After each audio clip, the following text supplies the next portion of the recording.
Okay, I am on my way to work. I am currently at a red light, a long red light, and I figured let's go get some lunch together and you and I talk about boundaries during this Christmas week that's coming up.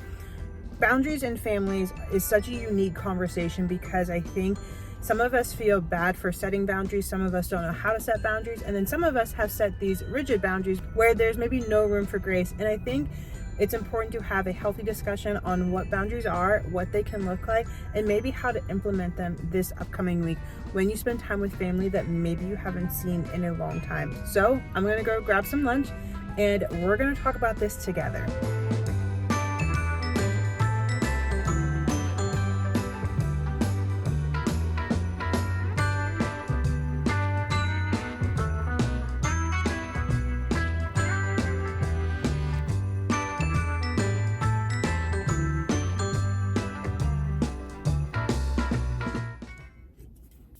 Okay, I just got to my office and I realized I don't have any utensils, so I'm not going to eat while I talk, which is probably good anyway because I'm not a great multitasker. But I am going to drink my Olipop strawberry vanilla, the best flavor. I love this stuff. And I'm recording this on my phone, so I'm hoping that the audio and everything is still just as good. My camera is acting a little silly right now. And so, yeah. Anyway, boundaries and the holidays. This is something that, as a licensed therapist who sees people on a daily basis, is something that I've been seeing and talking to a lot about with my clients, especially within this past week. We are 7 days away from Christmas, which I'm like, I'm sorry, what? How are we 7 days? That's mind-boggling.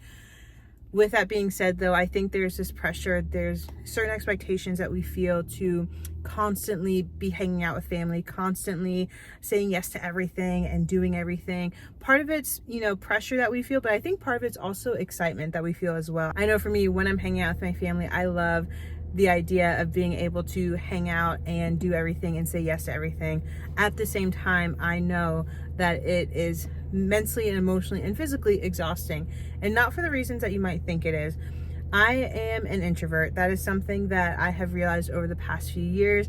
Simply put, an introvert is somebody who's going to be refueled, re-energized by alone time and by spending intentional time to themselves and by themselves. And then when they're recharged, they're able to hang out again. Now, an extrovert is somebody who is going to be recharged and who's going to be re-energized by actually hanging out with other people, by engaging with community and hanging out with people and saying yes to more things than not. And so different people have different capacities when it comes to what they can and cannot do mentally, emotionally, physically. And so for me, again, I'm an introvert, and I wish I would have known growing up that it was okay to set boundaries. I think for the longest time, I believed that I didn't have the right to set boundaries. I think I believed that setting boundaries wasn't appropriate or wasn't necessary, not only just because of, my own thoughts and the feelings I had, but growing up in a faith-based community and home, I really truly believe that, okay, because I love the Lord, I need to give everybody and anyone access to my mind and to my heart. And as I have grown and matured, I have realized more and more that yes, we are called to love. Yes, we are called to be kind. However, I don't think we were not meant to have boundaries as believers. We have the right to say no to things. We have the right to protect our mental, emotional, spiritual, and physical space.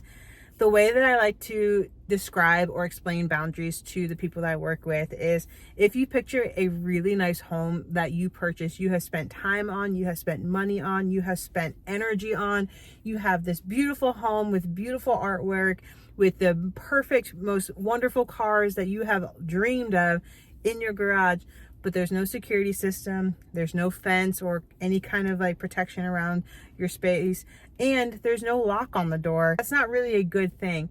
So let's think of the house as our body, as our mind, as our spiritual and emotional space. Now let's think of the lack of security system or lack of, any kind of protection as lack of boundaries.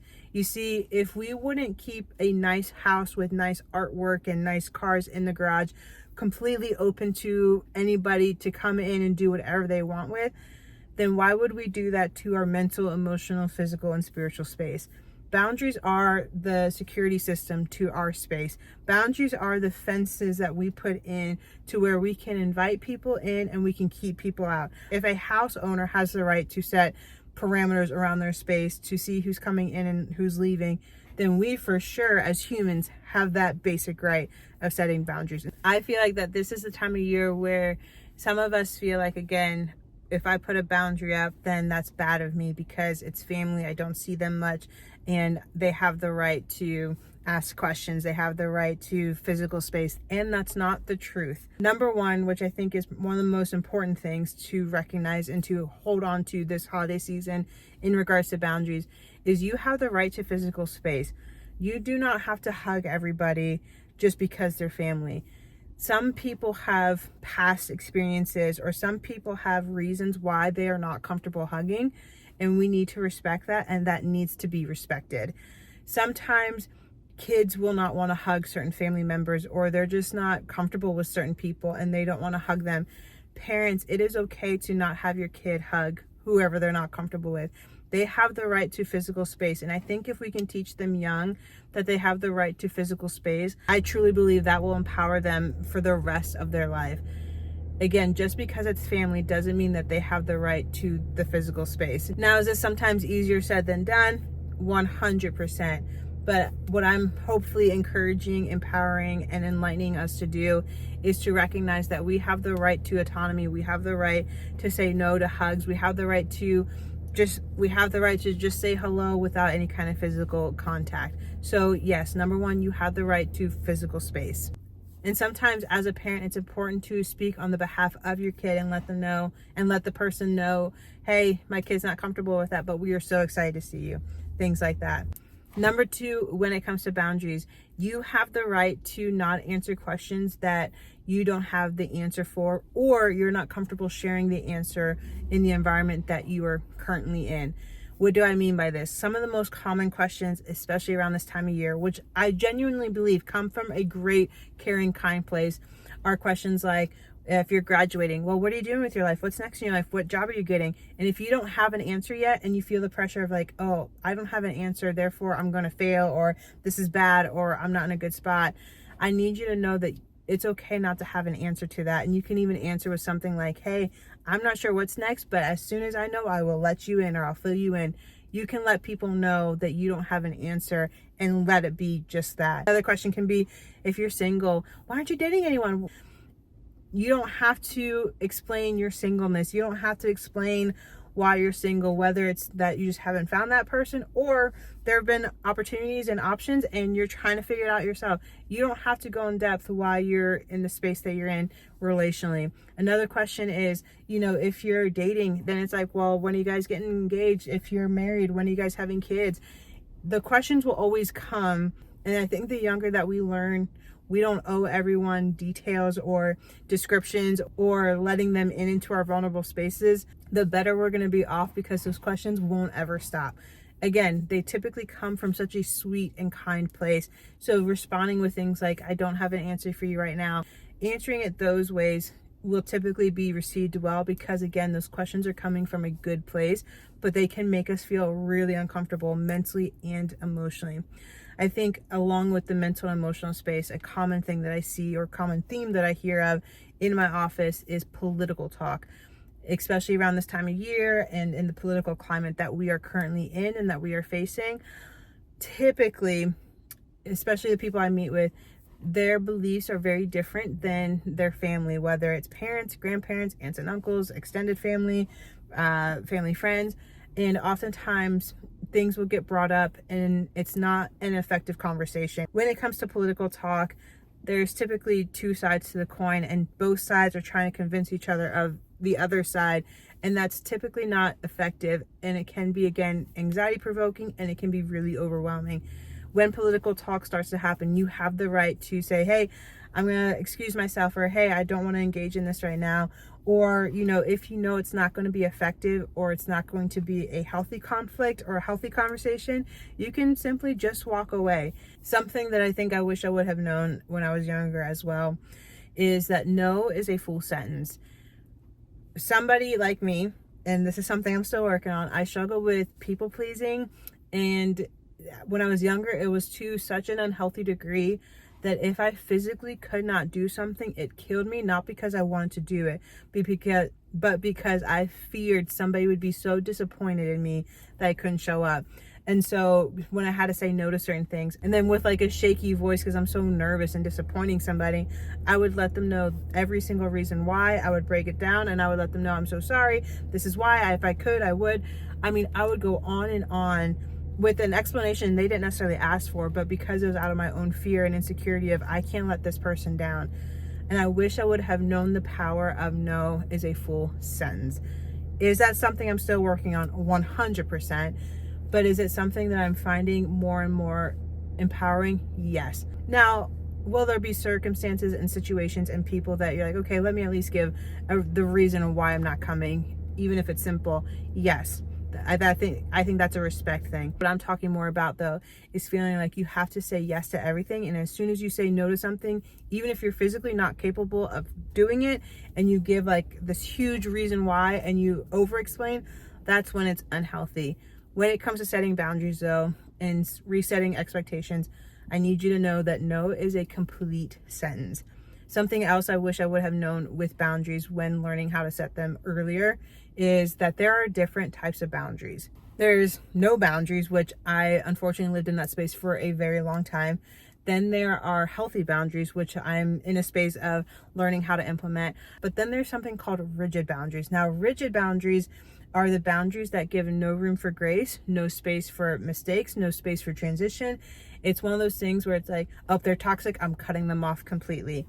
Now, are there certain circumstances where you need to cut people off completely? Yes. Without going too much into detail or without talking too far into it, things like abuse, yes. Legit, unhealthy, toxic, narcissistic people. But more often than not, rigid boundaries are not going to be the answer. But learning to give space and grace for people to adjust to your boundaries is really what's going to be helpful in learning how to set boundaries. Healthy boundaries simply mean I'm going to be able to engage and be in the presence of, while also knowing my own worth, my own value, my own level of capacity, my own level of tolerance, and things like that, where it's like, okay, I also know when to disengage. I also know when to disconnect. I also know when to say no, or how not to get into something that I'm uncomfortable with. So healthy boundaries are what I am talking about specifically today, in learning how to be the most present person you can be during this holiday season while protecting your own sanity, your mental and emotional health as well.